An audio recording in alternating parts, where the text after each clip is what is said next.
Chapter 1 The Parable of the Alert Servant. Mark 13:33-37. Take heed, watch and pray, for you do not know when the time is. It is like a man going to a far country, who left his house and gave authority to his servants, and to each his work, and commanded the doorkeeper to watch. Watch therefore, for you do not know when the master of the house is coming, in the evening, at midnight, at the crowing of the rooster, or in the morning, lest, coming suddenly, he find you sleeping. And what I say to you, I say to all, watch. There's a revelation I received late 2019 that there's two second comings of the Lord. There's what Malachi 3 talks about, the day of the Lord, and the other prophets talk about the day of the Lord, a day of great judgment and a day of sifting. Then there's the second coming of the Lord. They can be 10 or 15 or 20 years apart. One is going to be a real heavy sifting and one is going to be him taking his bride home. We are talking about the day of the Lord here. This is where the Lord is going to come in judgment, and that may be scary for some people. Take heed, watch and pray, for you do not know when the time is. It like a man going to a far country who left his house and gave authority to his servants, and each to his work, and commanded the doorkeeper to watch. Remember, you may not know this because you may not be a Christian, but if you're a Christian, Jesus told the parable of the talents and a parable of the minas, where a man in charge gave his servants a certain amount of money or resources, and said he was going to a far country and that he was going to come back, and they ought to invest some money and do good works with the money. When he comes back, he was going to balance the books and see what they achieved for it and what sort of profit they made for him. So, they were meant to be stewards of his money. Well, here it said it's like a man going to a far country, which is the same as the parable of the minas and the talents. He left his house and gave authority to his servants. What does that mean? He means that they're to run the house now. He's gone in there to take over and run the house, and for each his work, that's our talents. That's what we're called to do, but we're called to do both our work and the work of the Lord. Each of us have abilities to work. One is a farmer. One is an accountant. One is a butcher. But we have also work to do for the Lord. And the work we've got to do for the Lord is to obey the 50 commands of Jesus, and you'll hear that mentioned quite a bit in these collections of parables, and to obey the parables and do what the parables say. He gave authority to his servants to run the house and each to do his specific work, which is an understanding of our specific tasks and specific things that we're meant to do for the Lord, and he commanded a doorkeeper to watch. The doorkeeper seems like he's in charge. A doorkeeper for a hotel or a block of apartments or a bar is normally someone in authority, and he's got a lot of authority because he can decide who comes in and who doesn't. The doorkeeper is like someone in charge. Watch, therefore, for you do not know when the master of the house is coming. In the evening, at midnight, at the crowing of the rooster in the morning.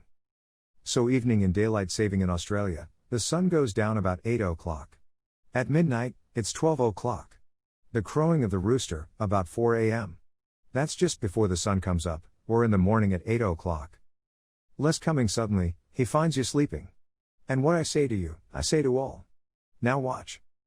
Now the interesting thing is, folks, that the church is currently sleeping. They're in slumber. Very few Christians are actually doing what Jesus taught them to do.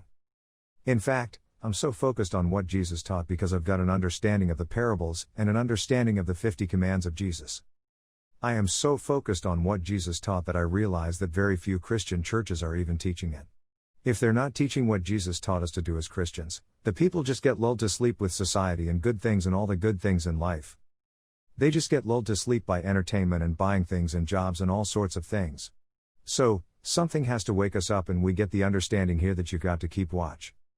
Now there's people who make whole ministries and YouTube channels talking about the rapture and talking about the second coming of the Lord, and every time things get bad people start saying Jesus is coming back this year and Jesus is coming back in December. Jesus is coming, this judgment is going to happen, and this is going to happen. Jesus is coming back. The rapture is here. Well, I can tell you that there's quite a number of things that have to happen in the world before Jesus returns. I've got a book called Optimistic Visions of Revelation, and it goes into the signs of the time, so the things that have to happen before Jesus comes back. The book goes into the two witnesses ministry, the ministry of the 144,000 people mentioned in Revelations, and the end times church, and there's a lot of things that have got to happen before Jesus returns. So, what is this? How does Jesus come by surprise at a time that no one knows? Surely there's signs of his second coming.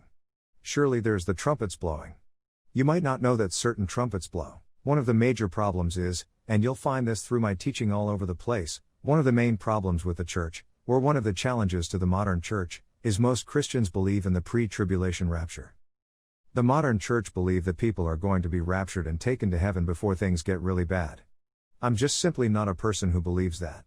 I believe that we're going to go through at least half of the tribulation before we're taken in the rapture. What's coming right now, the thing that's upon us right now that's coming bearing down on us, is the day of the Lord, and the day of the Lord is going to take the world by surprise, just like the coronavirus has taken the world by surprise. In Australia where I live, we had bushfires for a number of months at the beginning of the year. Bushfires just started burning. We had bushfires burning for quite a while.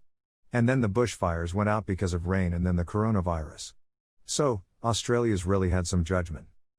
Jesus is going to come forth with his judgment before the second coming of the Lord. So, this coming here is going to take people's surprise because the church is sleeping. The church is asleep. They have got no idea of the times and seasons, and there's so much false teaching around the book of Revelations, and very few Christians actually know how to even obey Jesus.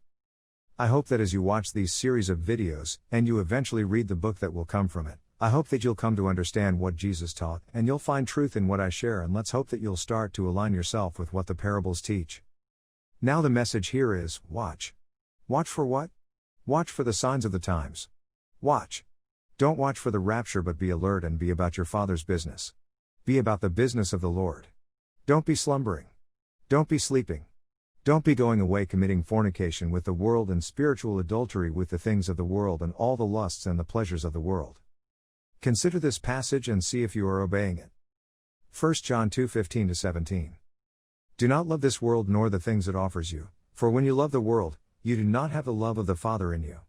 For the world offers only a craving for physical pleasure, a craving for everything we see, and pride in our achievements and possessions. These are not from the Father but are from this world. And this world is fading away, along with everything that people crave. But anyone who does what pleases God will live forever. Put your focus on God's kingdom and be working towards God's kingdom. Honestly, Jesus told a story mentioned in Matthew 7, after he'd just done the Sermon on the Mount, and included a lot of these commands, the 50 commands of Jesus. A lot of them are in the Sermon on the Mount. At the end of the Sermon on the Mount, Jesus said, Matthew 7:26-27. But everyone who hears these sayings of mine, and does not do them, will be like a foolish man who built his house on the sand, and the rain descended, the floods came, and the winds blew and beat on that house, and it fell. And great was its fall. Well, that storm that's mentioned here in Matthew 7, that storm is the day of the Lord. That day of the Lord, this judgment that's coming over the next year or two, and is going to last for a while, this judgment that's coming is going to wipe out the houses of the lives of many Christians. That is simply because Christians haven't built their life on the teaching of Jesus. It's not necessarily their problem, because they just haven't been taught what Jesus taught. Not many people in the church seem to be doing what Jesus taught. They just seem to be doing religion. Going to church, singing songs, sitting to pews and listening to sermons that aren't relevant, and totally not behaving like Jesus taught. Part of being alert and part of watching is learning what Jesus taught, and the way that you learn what Jesus taught is to look up the 50 commands of Jesus on Google and start to do the 50 commandments of Jesus. Secondly, understand what the parables of Jesus mean and start to do them.